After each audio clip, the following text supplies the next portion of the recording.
Good afternoon. We're learning more today about the charges facing 91-year-old Canadian businessman Frank Stronach. Stronach was arrested in Peel Region last week in a sexual assault investigation. CTV Sean Leathong is live in Brampton with the very latest. Sean. Well, Nathan and Michelle, when the arrest happened a week ago, it was shocking news that the Canadian billionaire would be charged with sexual assault. I've obtained these court documents here at Brampton Court where they outline that there are alleged to be 3 victims, 5 separate charges, with the first assault happening in 1980, the most recent in the spring of 2023. According to court documents obtained by CTV News, Canadian billionaire Frank Stronach is facing 5 total charges from alleged sexual assaults spanning nearly 44 years. And it says there are 3 victims. The charges include rape, indecent assault, 2 separate counts of sexual assault, and unlawful confinement. The first 2 charges occurring in July of 1980. Documents list the alleged assault happening in the city of Toronto, saying Stronach had sexual intercourse with a woman who was not his wife and without her consent. Then in February of 1986, an alleged assault taking place in the city of Toronto with a different victim, 2 more charges there. The last charge alleging that Stronach, when he was over 90 years of age, sexually assaulting a woman in Aurora in April of 2023. Stronach was arrested and charged last week. The businessman was the founder of auto parts maker Magna International. And there are still some questions as to details on these alleged assaults because, as I mentioned, the first 2 from the 1980s happening in the city of Toronto, but the court documents also say that it's in or around the GTA region or elsewhere in the province of Ontario. Now, Frank Stronach was released on his own recognizance. He's ordered not to have any contact with the alleged victims. He has to surrender his passport, and he's next expected to appear in court on July 8th. Reporting live, I'm Sean Leathong. Nathan, Michelle, send it back to you. Thank you, Sean. Still ahead, Prime Minister Justin Trudeau is attending the second day of the G7 Leaders Summit in Italy, and today's session features a special guest, Pope Francis. We'll have more on the Pope's historic appearance at the summit a little later in the newscast.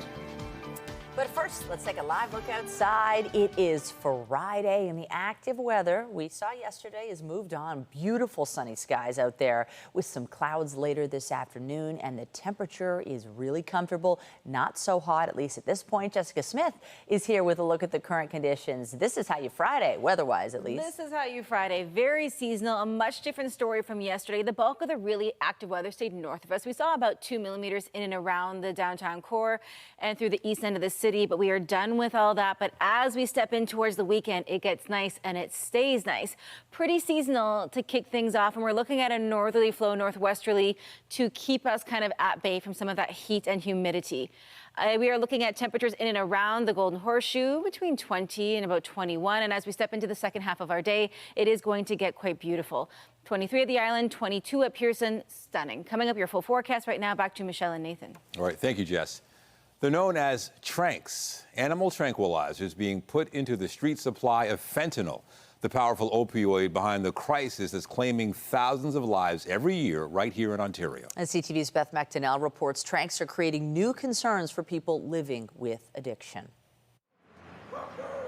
On the streets of Philadelphia's Kensington neighborhood, wound care clinics are bandaging up a frightening dimension in the opioid crisis. Laced in 90% of the fentanyl, the animal tranquilizer xylazine is to blame for causing horrific flesh-eating lesions, at times even amputation. We are seeing it fairly frequently. Health promoter Ray Clark says people with wounds are coming to Toronto's Parkdale Queen West Community Health Centre, which runs 2 safe consumption sites and oversees 1,100 client visits a month. Our nurses are doing wound care once, twice, even 3 times a day. If I'm injecting here, xylazine-associated wounds could appear on my legs, could appear on my torso, could appear on my calf. The potency of those drugs we've seen steadily increase. Haley Thompson is with Toronto's drug checking service. Working out of St. Michael's Hospital, the service analyzes street drug samples in a lab. It identified xylazine in September 2020, then in December last year, just 6 months ago, found a new, even stronger animal tranquilizer here called medetomidine. Both are not approved for humans. We're now seeing particularly medetomidine in 20 to 30% of expected fentanyl samples and xylazine in around 10.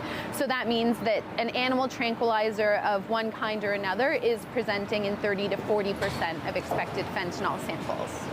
Data from Ontario's Office of the Chief Coroner shows more than 2,400 people died of confirmed opioid overdoses, both in 2020 and 2023, while the number of deaths with xylazine present increased over the same 4-year period from 6 to 75.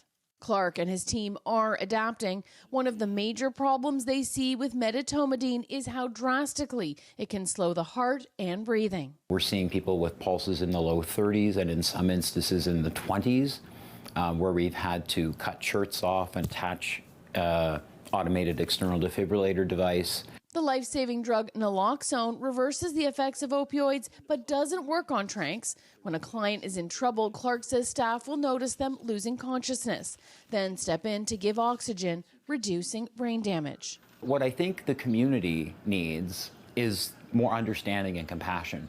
The public needs to understand that this is a public health crisis. These people are purchasing a substance that they expect to be fentanyl, and they're getting a substance that's contaminated.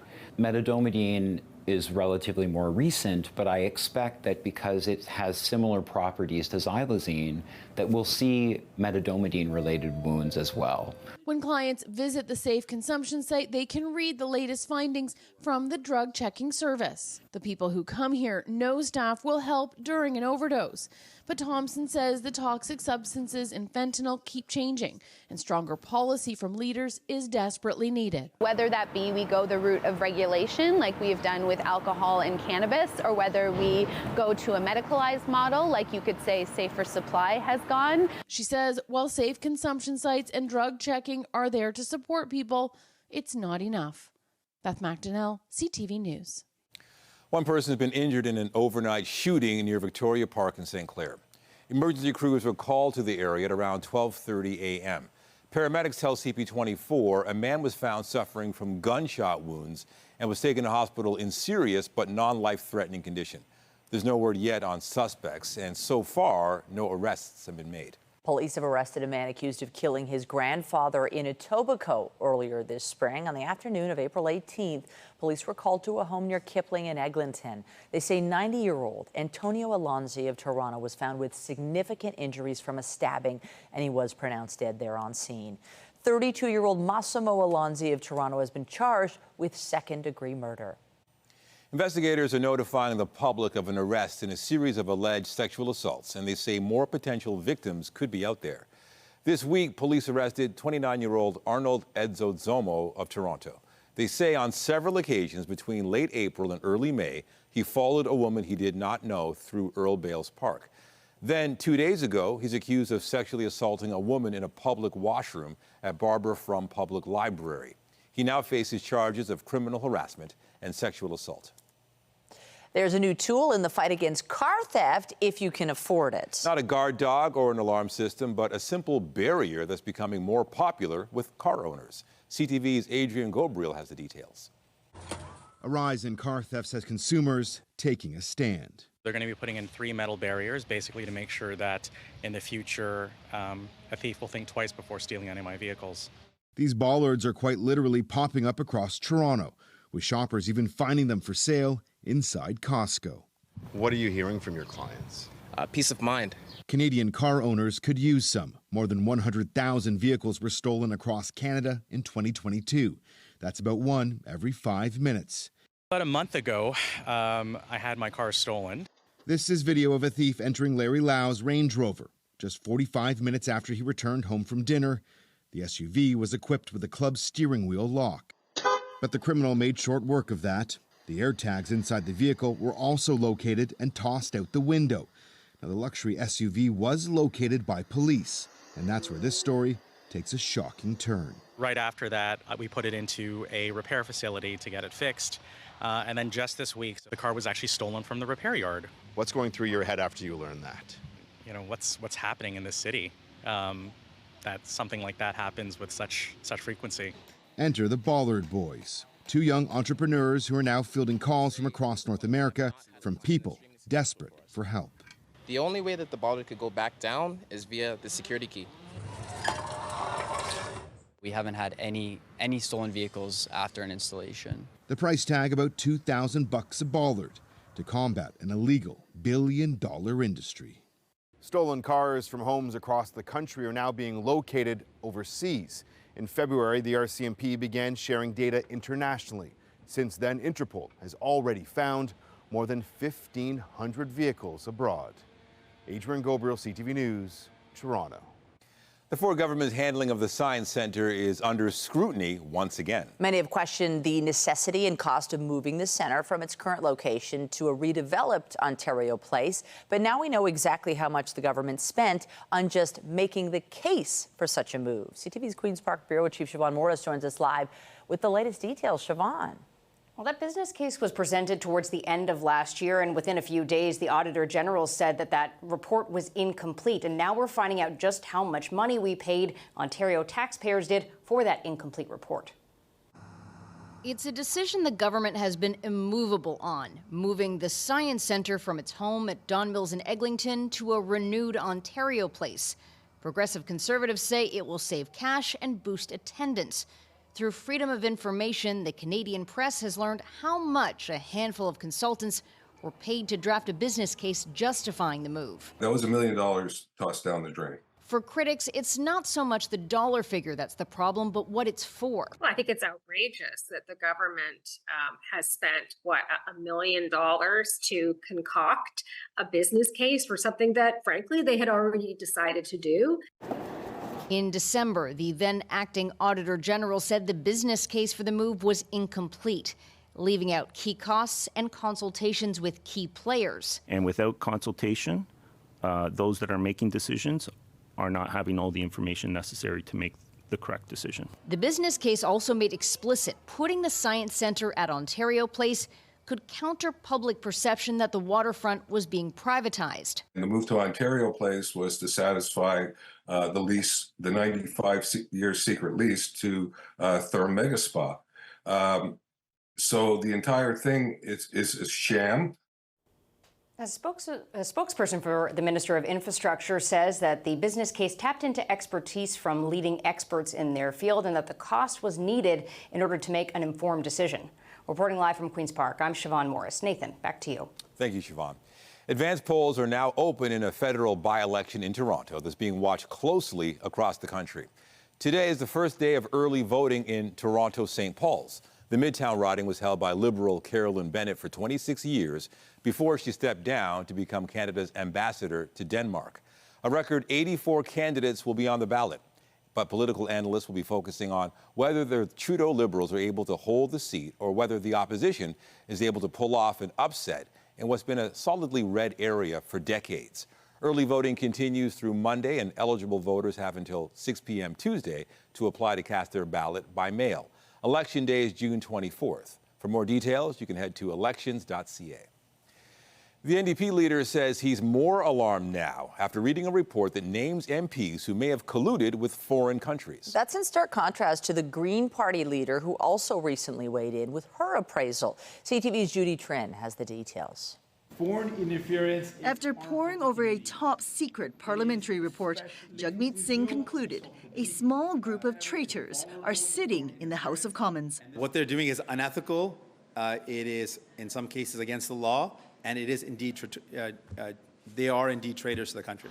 After spending 3 hours inside a secure location to read the documents on Tuesday, Elizabeth May came to a much different conclusion. There is no list of MPs who have shown disloyalty to Canada.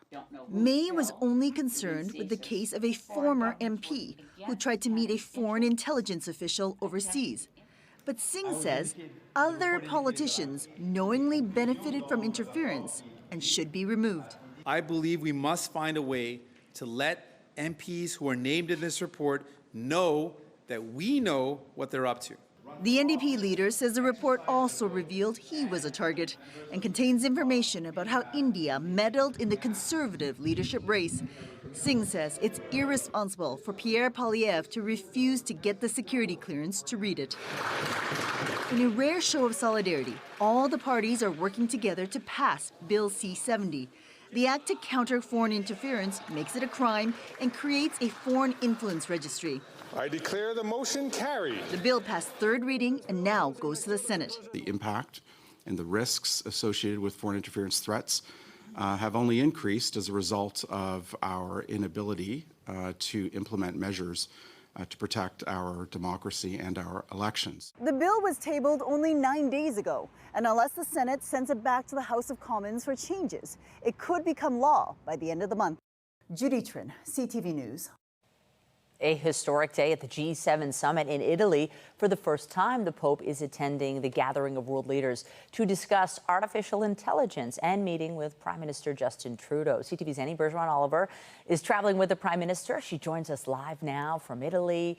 Let's first talk about the Pope's role at today's meetings. The first time a Pope has attended a G7. That's right. And it's a very historic moment. That's exactly how it was framed by Giorgia Meloni, the host and Italian prime minister. A pope has never spoken to a G7 before, and he was invited to speak about artificial intelligence. This is something he knows well, and he's been the center of. You may remember last year there was this viral video that came out, a viral image of him in a big white puffy coat, and it spread quickly around the world. Well, that was all a deep fake created by artificial intelligence. And this has also been an issue that he has been championing. You know, the G7 leaders are right now in a position where they're all working on their own regulations around the use and development of artificial intelligence. And one of the messages that the Pope delivered today to the G7 table, as well as some other leaders who were there, was that you are all in a position to be able to craft this legislation, to remember that AI can be used for good things. He talked about the potential benefits in areas like education and medicine. But he also said that there are big, downsides and potential damages to artificial intelligence. The fact that it can be used in warfare. He talked about, the fact that humanity always has to be behind any type of decision that is made with AI. Otherwise, he says humanity could very easily be left without any hope. Another guest we have to talk about, garnering a lot of attention, is India's Prime Minister Narendra Modi, who is coming face to face with Prime Minister Trudeau for the first time since that revelation last year. What can you tell us about that? That's right. These two leaders have not been in the same room since the G20 summit. So it's been quite some time. And even before that G20 summit, the relationship between Canada and India was deteriorating. We saw trade talks were completely paused. And then, a few months after that, it was revealed the Trudeau government said that he believed New Delhi was involved in the assassination of a Canadian on Canadian soil. So the relationship is being described as frosty, as cool. And the two of them, as you point out, were in the same room today, listening to the Pope and being able to talk to the Pope. But they were seated very far apart, and we're told they didn't come together at all. They didn't really get close to each other. There wasn't any communication between either of them. And what's interesting here is that Modi did have a number of bilateral meetings with other allies and members of the G7. A number of them, in fact, a vast majority of the G7 members met with Modi, but the Prime Minister did not. Now, we are being told that two leaders will be together tonight at a dinner being hosted by Italy. So, I think there's still some time to see whether or not there's a handshake or a brief meeting or something. Experts, Michelle, are saying, look, there's not going to be any type of a bilateral meeting. That's not where the relationship is at right now. Will there be a handshake, a quick, passing? I think we'll have to wait and see to tonight. Again, experts are saying probably not, though. The relationship is strained, and it doesn't look like the two leaders are looking to repair it at this time. Well, we know you'll be watching CTV's Annie Bergeron-Oliver live for us in Italy. Thank you. Thank you. Canada is providing additional aid to Ukraine by sending 900 drones. On top of that, the Canadian-led battle group in Latvia is being scaled up to brigade size.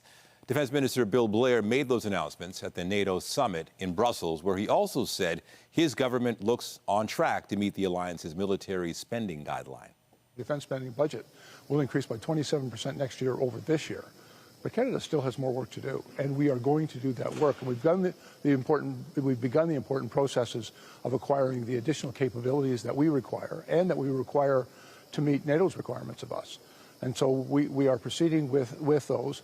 I believe it brings us inevitably to over 2% of defense spending, but I've got some work to do in order to be able to articulate that both to my own country and to our allies.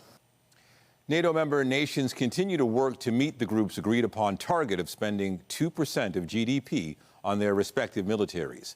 NATO data indicates Canada was estimated to be spending 1.33% on its military budget.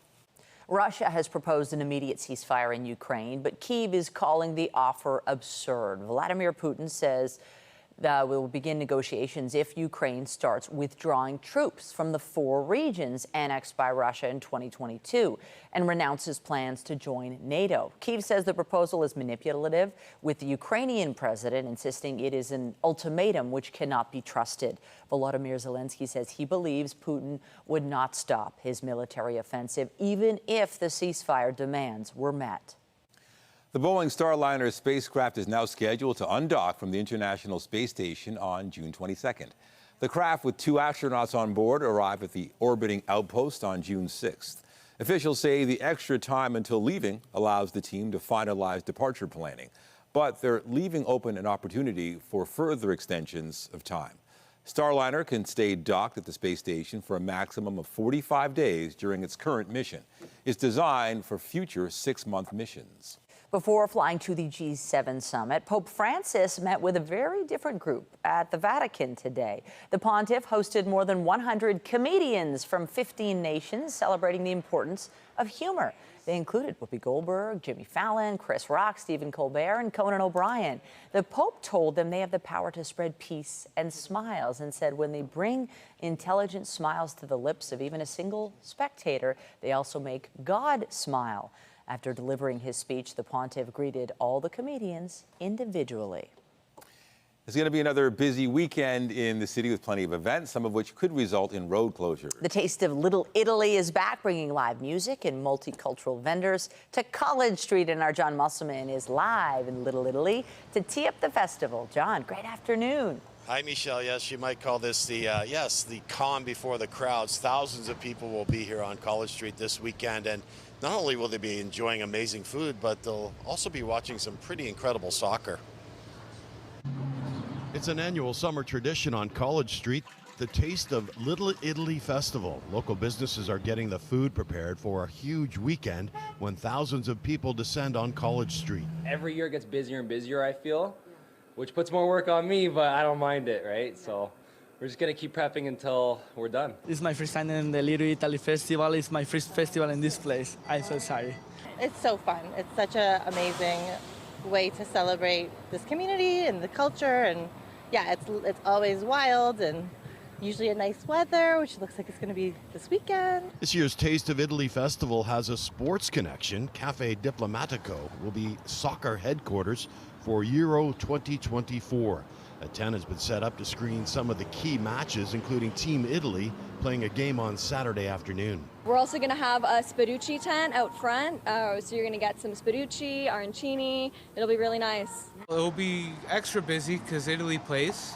The festival also means road closures. College Street will be closed to all vehicle traffic between Shaw and Bathurst Street beginning Friday afternoon to early Monday morning. And there are a number of events going on this weekend in the city which will affect traffic coming in and out of the city. We'll have much more on that tonight on CTV News at 5 and 6. Reporting live on College Street, I'm John Musselman. I'll send it back inside to you. Right. Thank you, John. There'll be no subway service this weekend on a portion of Line 2. The TTC says shuttle buses will run between Kipling and Islington Saturday and Sunday because of planned track work. Regular service resumes Monday morning at 6. And starting tonight at 11 on the Lakeshore West GO line, trains will run hourly between Union and Oakville. Buses will replace trains between Oakville and West Harbor, while there will be no service at Appleby and Bronte. Regular service is set to resume Monday morning. And after a rocky end to the day yesterday, beautiful as we step in towards the weekend, the first fully dry weekend we've had, well, for a while. So if you're staying local to head to any of those street festivals, or maybe you're heading up to the Cottage, it will be a fantastic weekend to do so. A slow but steady climb towards more seasonal temperatures, but we remain dry and we're looking at a whole lot of sunshine. Stepping into next week, we shift dramatically. Temperatures climbing 10 degrees above seasonal in some cases. Coming up, your full forecasts.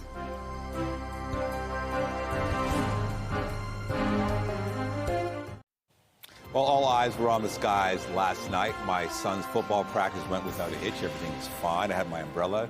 didn't need it. We kind of got through it. We were spared, I guess, in Toronto. We really were. I completely forgot. Yeah, we had baseball last night. It was actually really hot and beautiful and sunny. And we have so many. We're at that point in the year where I think the weeks are going to fly by and the weekends are so precious because the weather's just so beautiful this time of year, and we've got a really nice one ahead. We do, and all that rain. We saw lightning. If you live in the downtown core, I live in the downtown core. I saw beautiful lightning last night from the safety of my window being inside.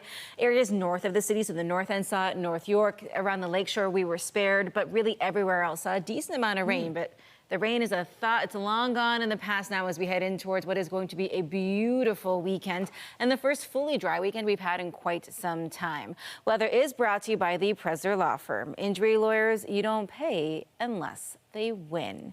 Now, beautiful day today, completely different story. We have flipped the script, turned the page, and it is stunning outside. A brilliant blue sky, a few light clouds out there, a much different scene from what we saw across a large portion of the province yesterday. Taking a look at the rainfall totals, we didn't see a ton here in the city. We weren't expected to, about 2 millimeters overnight by the time it was all said and done. Heavier through Kingston, King City, between about 17 and 23 millimeters.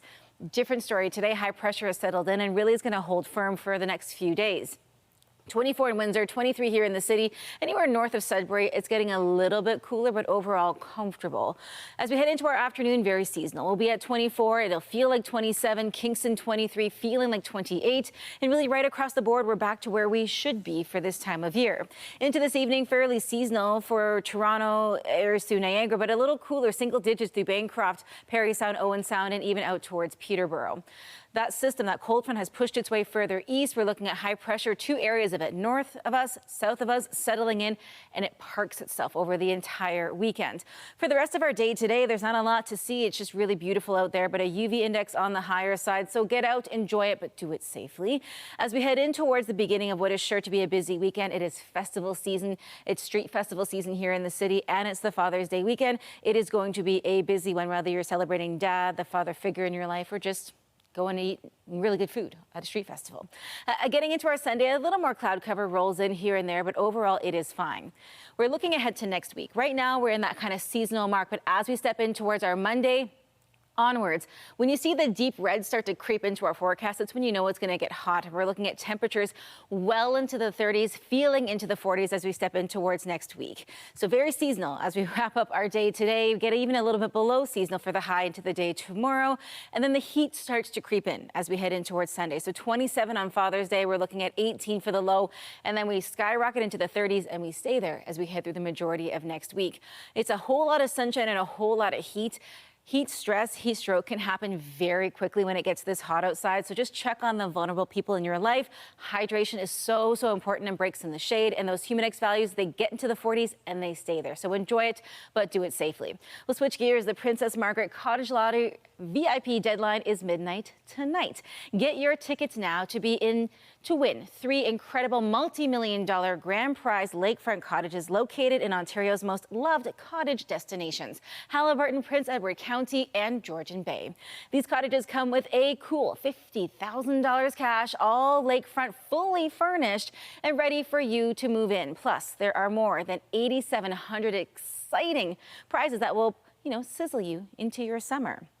And don't forget, you can play the 30-day as vacays. That's for just $25. You could win a trip of a lifetime or take the cash. Or play the 50-50 and you could be walking away with big cash prizes, already over $2 million, and it's growing fast. The winner takes half. Every ticket helps fund life-saving cancer research at the Princess Margaret. You can get your tickets at princessmargaretlotto.com or by calling 1-866-631-1234. Michelle.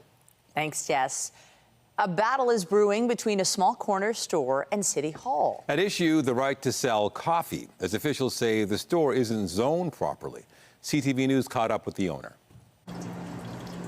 This small cup of coffee is keeping this small business alive. We know that the store is not sustainable without the coffee service. Yana Miriev is the owner of Finch Store, located on a residential street near Ossington and Harvard. They're in a battle with City Hall over the right to serve coffee and baked goods. Before we installed the equipment for the coffee shop, I sent an inquiry, and the response was yes. Once they received the go-ahead from the licensing department, coffee sales brought in more business.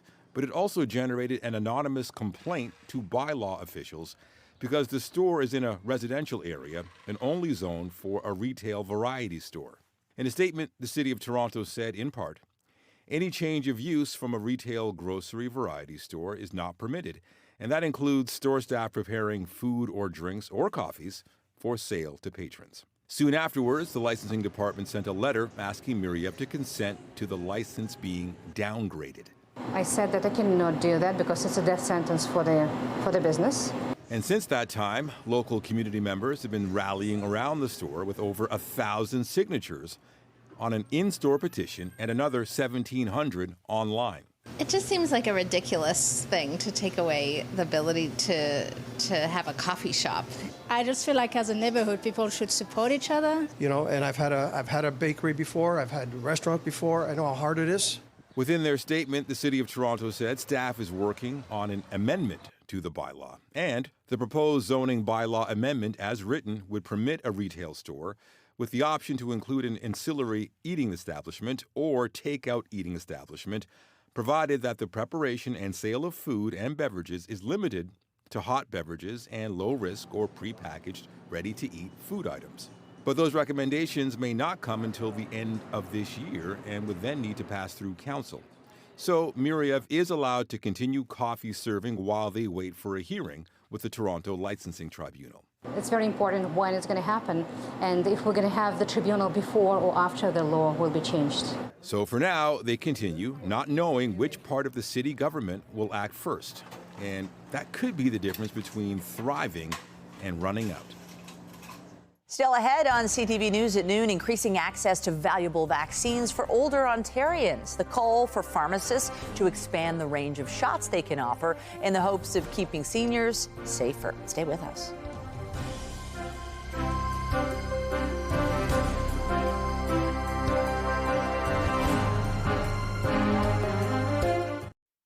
For Canadians over age 50, newer vaccines mean better ways to protect themselves from serious illnesses like RSV. But access to those shots can be complex and expensive. We get the details now from our health reporter, Pauline Chan.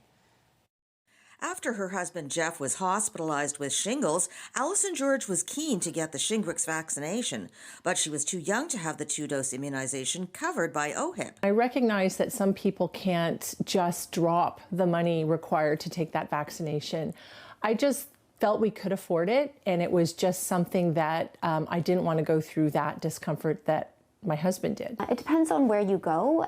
Probably, I'd say around $330 to $350 for the 2 doses. So that is a chunk of change. Dr. Christine Palme says OHIP only covers adults aged 65 to 70 for the shingles vaccine, and for the RSV vaccine or RexV, only those 60 and older who live in long-term care or are immunocompromised can get the shot for free.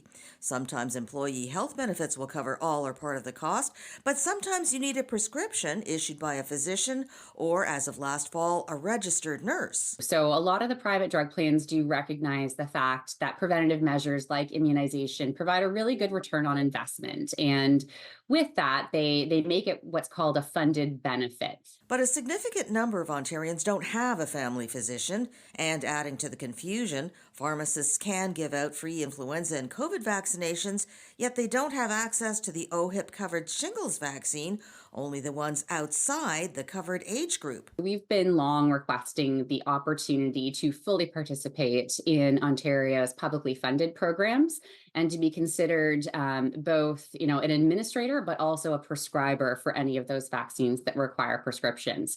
Whether you needed your tetanus booster, whether you needed your pertussis vaccine in pregnancy, whether you needed, your flu, COVID, RSV, pneumonia, and shingles shot. Dr. Palme supports giving pharmacists the ability to prescribe certain vaccines to help ease the health system. If NACI makes a recommendation for a particular vaccine, that it gets covered. That's probably not the reality given the current state of affairs with the healthcare system. But certainly expansion of the program to include 50-plus patients who perhaps are at more risk of shingles. And the cost of not getting vaccinated is very real for Allison George and her husband, who did get his shingles vaccination after he recovered, even though he too had to pay out of pocket. Pauline Chan, CTV News. A new Canadian study on traumatic brain injuries is linking a key practice during hospitalization to better patient outcomes. Experts say most people hospitalized from a traumatic brain injury suffer from anemia. That means their blood is transporting less oxygen to their brains at a time when they are most vulnerable. Researchers at Université Laval analyzed data on more than 700 patients. Half were given blood transfusions when their levels dropped. The others were given a steady supply of blood to keep levels steady. The authors found those proactively given blood regained more independence and reported a better quality of life 6 months after their injury. The findings were published in the New England Journal of Medicine. 6 years after his death, a series of graphic novels by Anthony Bourdain are set to get a TV adaptation. According to The Hollywood Reporter, the announcement will come today from Warner Brothers at the Annecy Animation Festival. Back in 2012, Bourdain published his first graphic novel in the Get Jiro franchise. It tells the story of a revenge-focused sushi chef in a future version of Los Angeles. The report says the series will be turned into an animated half-hour-long show. After releasing the final episodes of season 3 of Bridgerton, Netflix is highlighting the economic impact the series has had across the pond. While most seasons of our fair marriage mart follow a predictable pattern, the streaming service says production of the Shonda Rhimes-produced series, which also includes the spin-off Queen Charlotte, has added more than £250 million to the UK economy since December 22. That's around 435 million Canadian dollars. It's also prompted more tourism to the cities of Bath and Bristol, where the historical romance is set. The realm's only hope is in a leader strong enough to unite it. And HBO has officially renewed House of the Dragon for a third season, although the announcement wasn't a total surprise. The Game of Thrones prequel series is based on the books by author George R.R. Martin, and he's hinted at plans going as far as a fourth season. In the meantime, season 2 of House of the Dragon is out Sunday evening. Still to come, stocks slipped in morning trading today amid European political turmoil. We'll have the details and the rest of your business headlines after the break. Toronto's top stories, breaking news alerts, and watch live. Download the CTV News app. Concerns over political turmoil in France are having an impact on Toronto stocks. They slipped today in morning trading. BNN Bloomberg's Andrew Bell explains. Hello there. Here are your business headlines. Stocks slipped in morning trading, with Toronto down about 0.7%, amid concerns over French political turmoil and the European Union's cohesion. French President Emmanuel Macron's decision to call a snap election has sparked fears that France will loosen its ties with the EU. Shares in Canadian air freight carrier Cargojet hit their highest since early last year. The stock was upgraded to buy at National Bank Financial, which says a new partnership to service the Chinese e-commerce sector, quote, looks compelling. The flights are largely supporting online shopping giant Temu. And finally, the pizza market is said to be stagnant. Restaurant news site NRN.com says the biggest U.S. chains face new rival options for meal delivery, a business they once ruled. Domino's, Pizza Hut, Little Caesars, and Papa John's all posted sales growth in the low single digits last year. Still, shares in Toronto-listed Pizza Royalty have produced a fat total return of more than 80% for investors over the past 5 years. That's the latest in business. I'm Andrew Bell of BNN Bloomberg. There was a sizable increase in the number of Canadians buying zero-emissions vehicles to start off 2024. According to Stats Canada, nearly 47,000 of those vehicles were registered in the first quarter. And that's an increase of 53% compared to the same period in 2023. The federal agency says 73% of those registrations were for battery electric cars, while the others were plug-in hybrids. Out of all vehicles registered, zero emissions models made up around 11%. Meanwhile, Tesla shareholders have approved a massive compensation package for CEO Elon Musk. It amounts to a $56 billion U.S. deal for Musk. A judge had previously blocked it, ruling it was excessive, and Musk is likely to face more legal challenges to it after Thursday's vote. Still, the billionaire is celebrating it as a win and a sign of his approval among shareholders. The surge in online shopping led to an unfortunate crime. Porch pirates stealing packages delivered to your home. In the past, it's usually been a random act of theft, but now it appears thieves are actually ordering the items they plan to steal. CTV's Pat Foran has more. Criminals have devised a new way to steal packages off your doorstep. It starts with something being delivered to your home that you weren't expecting. Then I found out it was a Mac notebook, and that it was $4,900, and it had somebody else's name on it, but our address. Denise Bayerjean of Etobicoke was surprised when a MacBook Pro showed up on her doorstep. Her husband then noticed there was a pending charge for it on their Costco account. Not long after, someone came to their home to pick it up. The Uber driver said, I have a requisition to pick up a package here that was sent to the wrong address. And I said, you can't have this package because we're on the hook for $5,000 for it. Concerned, Bayerjean contacted Costco and the police. It appears someone ordered the package with the couple's credit card information through their Costco account. Once it was delivered, thieves planned to take it, but Bayerjean brought it inside before they could.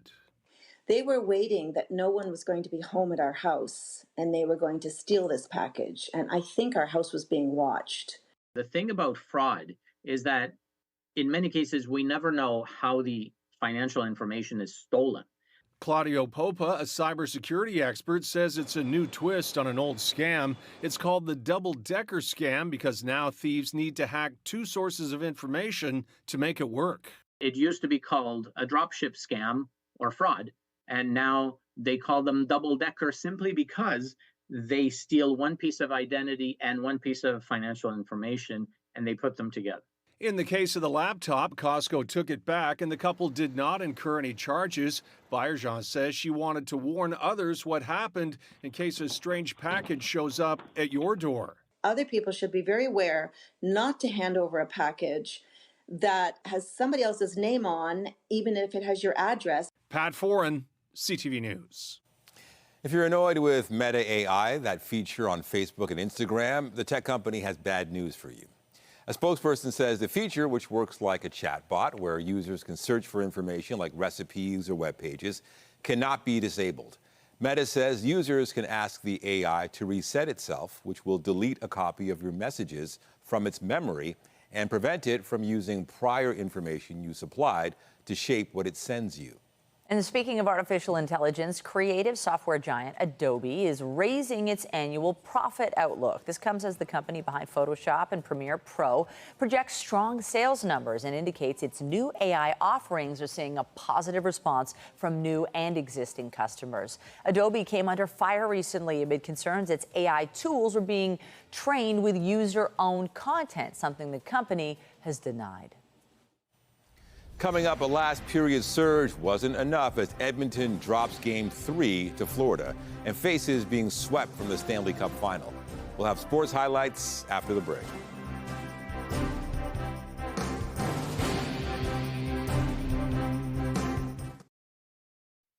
The Edmonton Oilers were looking for their first win in the Stanley Cup final last night as the series shifted to Canadian soil for Game 3 against the Florida Panthers.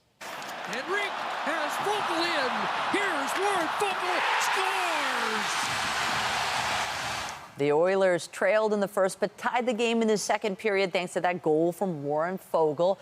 But the tie was short-lived. The Panthers scored 3 more goals in the second period. The Oilers would make it close in the third, but it wasn't enough. And the Panthers held on for the 4-3 win despite being outshot 35-22. The Panthers are now 1 win away from winning their first Stanley Cup as the Oilers look to avoid being swept. Game 4 is tomorrow in Edmonton.